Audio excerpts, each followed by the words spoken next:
Hello. Hi, Elizabeth. Welcome to the Six Comms podcast. Oh, thank you for having me. It's a pleasure. I'm really excited about this. Two hot topics, I think, in the episode title, Mm-hmm. AI and authenticity. So, Mm-hmm. my first question is we've called the episode that, but what is authenticity? How do you define it? And there's a second part to this question. How can we ensure it when we're using AI? Yeah, this is a very hot topic question that's going around the internet at the moment. I'll start with authenticity. So, from my perspective, in terms of communication and marketing, authenticity, I think, is having real, kind of relatable, deep, meaningful connections with your audience. And the reason we've linked that with AI as a hot topic to talk about today is AI is enabling lots of us to create lots of content, right? To share lots of information and messages with our audience. In fact, I read somewhere, put it down here, like 47% of content now on some platforms is AI generated. I mean, that's really scary. Yeah. And the not so good news about that is about half of people, around 55%, view that very negatively. So, what we're seeing with this kind of sea of generic AI generated content is we're losing that meaningful, deep connection. We're losing that authenticity with our communication, and people are becoming less trustful of brands. It's meaning that connection is not as strong as we'd like it to be. And that's why I think having authentic connections and authentic communication whilst also using AI is so important at the moment. And this is a difficult skill to master. Yeah, absolutely. You've obviously touched on words that I love, which is building trust, Mm. relationship building, and connection, genuine connection. And I think many of us obviously still value relationship building in an authentic way. How can AI support rather than replace those genuine human connections in Yeah. marketing? Okay. It's a great question. I think it's so important that we have that trust. And that's what marketing is all about, is building up that kind of trustworthy relationship with your audience and connecting with them so that they want to engage with you. They want to read your content. They want to book your services or buy your products. So it's absolutely fundamental to marketing. I think at the moment there's a lot of mistrust about AI and lots of people aren't using it in the most efficient way possible. So I mentioned this kind of sea of generic content that we're seeing out there. And I think that's giving AI a bad name, right? So Yeah. we're seeing lots of content and communication that is not adding value, that isn't answering customer questions, isn't engaging, isn't personable. And I think that has led a lot of us to question the role of AI in communication. So to answer your question, like how can we make sure that we maintain that trust whilst also using AI? I think there's a couple of ways we can look at this. The first one is really to use AI to understand customer sentiment. So understand how customers and our audience are feeling. So we're both content creators, right? And we sit there and I'm sure if you're the same as me, ideas pop into your head, or this would be a good podcast, or this would be a great blog. If we have AI powered customer sentiment tools, something like Hootsuite or Brand24, then we can actually analyze data and see what people are thinking and feeling about certain topics at any one moment in time. So this can help with communication and content. This can also help with products and services. Is actually how I got into skilling up in AI. So I do that on a regular basis for my content. And at one point I saw all of the questions from consumers were about, oh, what's AI going to do? Is it going to steal our jobs? How can I use it for marketing? What's Chat GPT? And I thought, okay, so I'm going to tap into the needs of my audience and actually answer some of those questions for them. So I think understanding sentiment and what questions your customers are asking is one way where we can build trust, because then we can say, okay, look, I hear you, right? These are the questions you've got, or you're feeling a certain way towards my brand. So another example to share would be a skincare brand when they were monitoring social media and they found one of their top selling moisturizers. People were complaining it was too heavy in some of the more temperate climates, like in Singapore, where we are right now, right? It's sliding off your face in the hot weather. So they realized that it was too heavy, the actual formula of their moisturizer. So for that market, they then adapted it. So you could say, well, that's a great way to build trust with your customers. You're trying to serve their needs. So that's one way, is customer sentiment.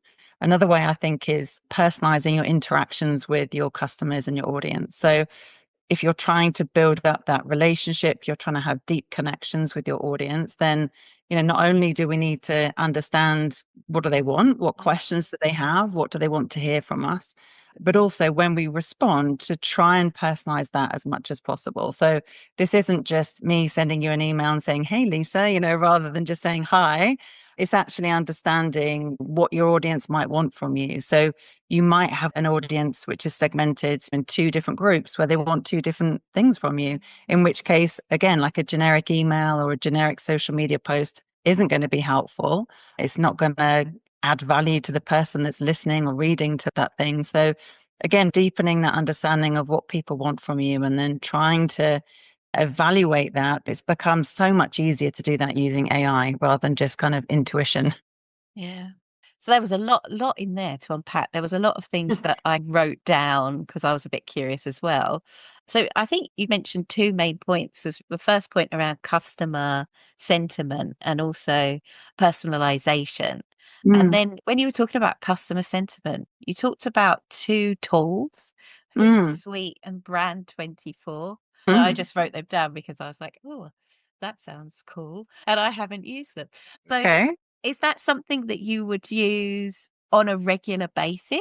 Is there one that you prefer over another? If I could ask that? Yeah, sure. I mean, I think again, there's lots of tools, right? And it's very easy to get distracted by the sheer volume of AI tools at the moment. And hopefully, we'll chat about this later in terms of practical tips. But I think I mentioned those two. They're two of the main big tools that larger enterprises might use, right? Hootsuite, Brand 24, they're both paid tools. And I think for a kind of medium to large business, then I think they're worth investing in, right? So you would use them. So the brands I've worked with use them on a quarterly basis, some of them on a monthly basis to review pure brand sentiment. So how are people feeling towards our brand? What are they saying? And they analyze web chatter, they analyze social media, they analyze surveys, and they pull it all together. I think for smaller businesses, I'm a big fan of free tools. So I sometimes just use Google Alerts. So I will put into Google Alerts my brand name or what I normally do, because I'm less interested in what people think about my brand and more about what they want to know in marketing.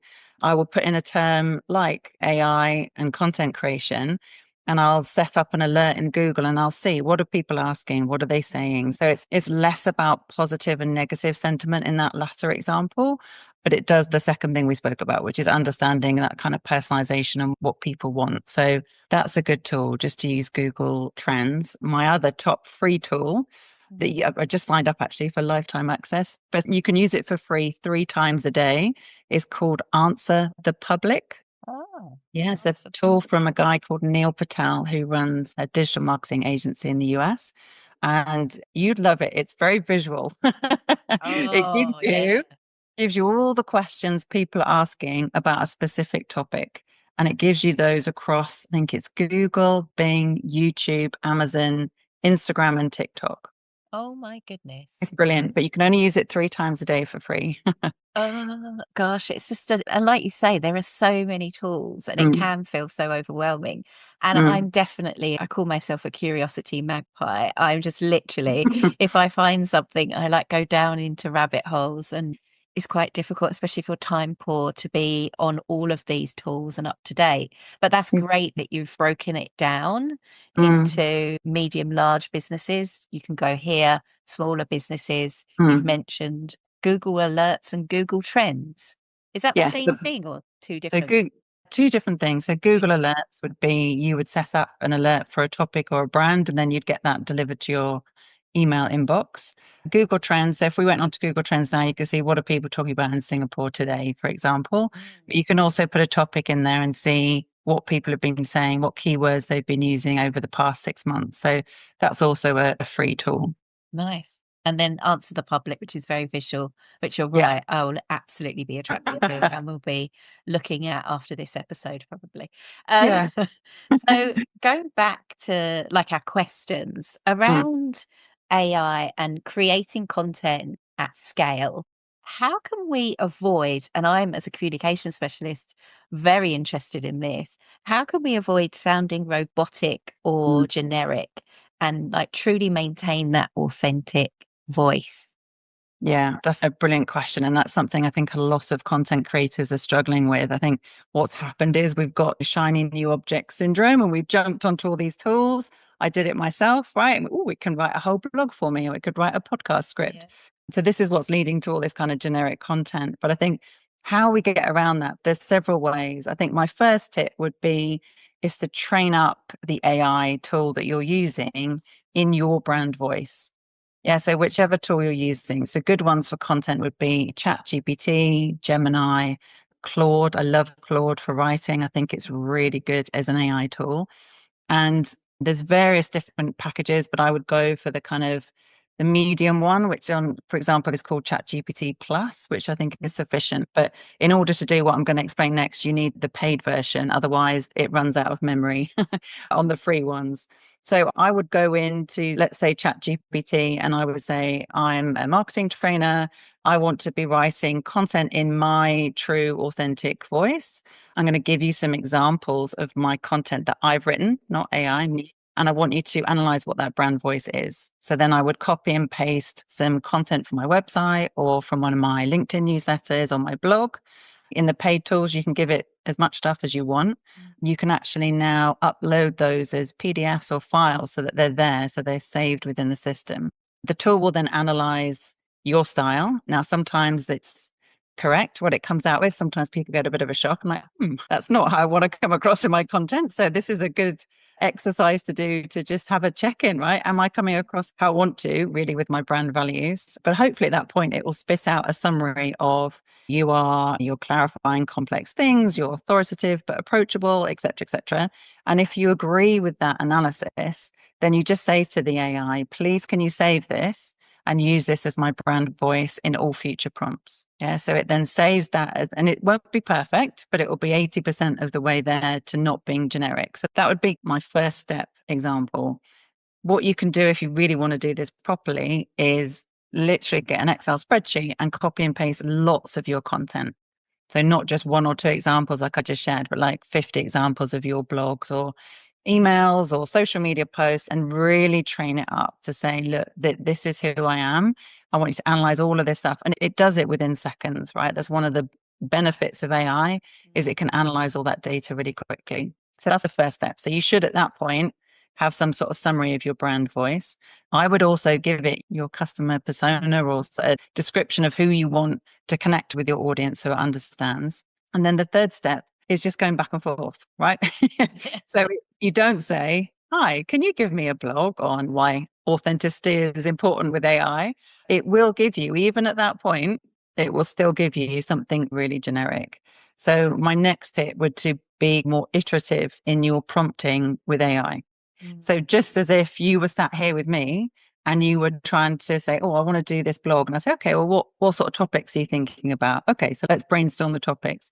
Okay, well, what kind of structure? Let's have a look at the first 5 sections of this blog. What are they going to be about roughly? Okay, now we've got that. Right, let's go back to the first paragraph. What do we want to say there?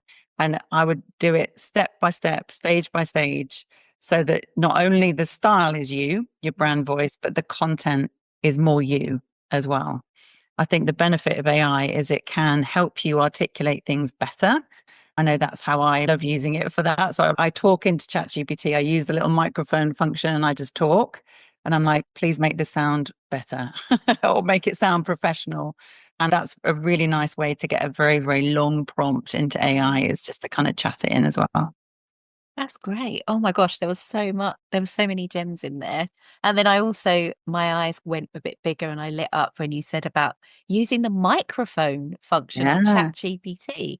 I had Yeah. no idea. I'm known for my voice notes. So this is like a dream.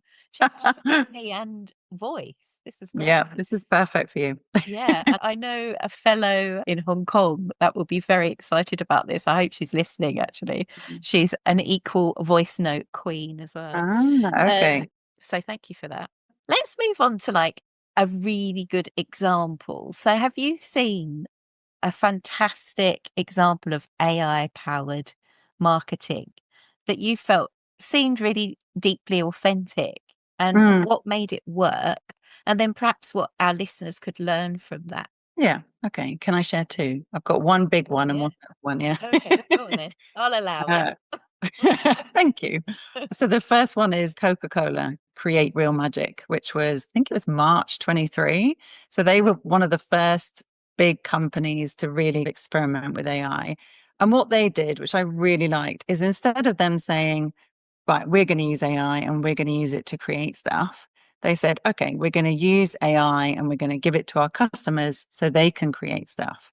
So they partnered up with OpenAI to get access to DALI, which is an AI image generating tool, and ChatGPT, which is text based. Well, it was text based at the time, and they put like a kind of portal, I guess, with all of their digital marketing assets in there. So images of the product, fonts, logos, brand colors, etc. And they said to their audience, we want you to create an ad. And so they gave them access to all this stuff. So people got really creative. I think it was, there's some people doing Christmas campaigns. Why you would do that in March, I don't know. But I remember seeing one of Father Christmas surfing across the top of a Coke bottle, but people were doing things in different styles, different colors, but within the brand guidelines because that's what they'd been given. And they gave these people the opportunity to showcase their work. So one was in Times Square in New York, and one was Piccadilly Circus in London, the big billboards. So you could see, they say, oh, we're showcasing the work from these people, and they'd advertise it on their social channels. So you could see your work like literally up in lights, which I like because it's nice if you're a fan of that brand to be featured as one of their kind of key participants in a competition. I think that's really, it's really feel good, which is what they were aiming for. And then the top 30 winners got to go to Atlanta and be part of a creation academy where they made digital assets, they made merchandise, and that stuff's on sale now. So I just think, I liked it because it empowered the customers. It gave them the flexibility. It gave them the creativity with AI to create assets, but also very clever, right? Because now Coca-Cola has all of these assets created by other people that it can use in its marketing. So it very much worked both ways very well. That is so smart. That is Yeah. really good. Yeah, impressive. Really nice example. And then my slightly silly example, which I just love. I'm a big fan of Ryan Reynolds. I don't know if you've seen Oh, his app, yeah. Mint. So he is one of the co-founders of Mint Mobile. So he was just mucking around with AI, or this is how it was pitched anyway. And he got ChatGPT to write an ad for Mint Mobile, and he read it out. And the ad was him reading it out. And he's like, this is scary. This really sounds like me. Because he said, do it in the voice of Ryan Reynolds.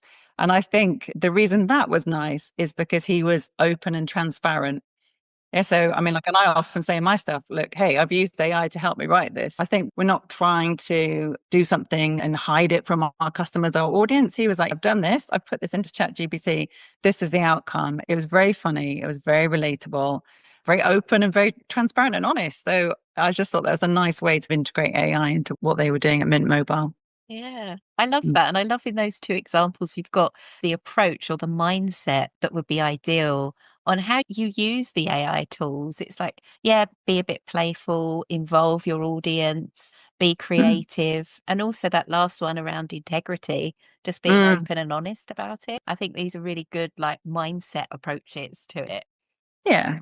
Well, we've come to like really the last question and then a little question that I always put in to my guests every episode. So, penultimate question.